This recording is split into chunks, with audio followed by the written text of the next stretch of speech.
卖牛粪了，新鲜的，新鲜的。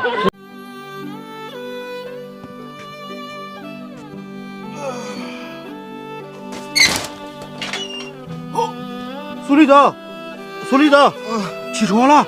不是哥，你起这么早干啥呀？咱不是创业捡牛粪吗？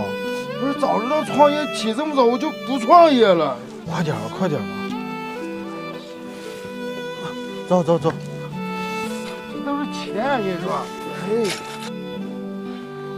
哎，不是哥，咱俩这创业能成不？哎呀，你就相信哥，牛粪肯定好卖，赚钱分你一半。行了吗，哥？行了，咱们走吧。行，创业之路开始。哎呀！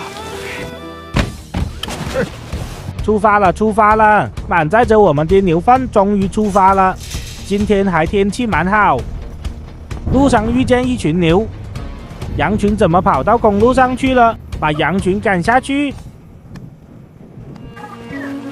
哇，这吧。大哥，我也在你旁边摆个摊儿吧。卖啥呢嘛？我卖个牛粪。那能行吗？我这卖水果的都给我弄坏了。就这儿，就这儿吧。行，卖牛粪了，卖牛粪了。哎呀，买吗？你看这牛粪，新鲜的，新鲜的，你冬天不用买没？这个大哥卖啥呢？卖牛粪呢，你要不哥？哎呀，现在都已经供暖了，楼房这现在不收这玩意儿了呀。要的话家里多了。你这玩意儿炒菜香，炒菜香啊！哦，比那天然气香啊。那到时候咱们再啥吧，再联系吧，要是要的。哥，这玩意儿卖不出去呀。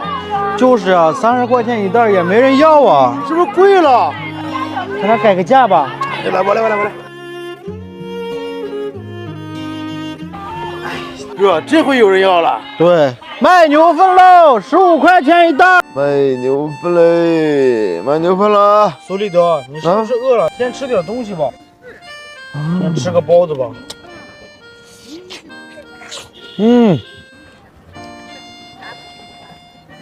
立德，天都黑了，旁边的人都走了。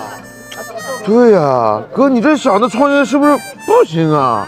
不行，今天咱俩先回去吧，再想想别的办法。行吧，那走吧。走吧，收拾收拾。创业失败了。明天再来吧。行。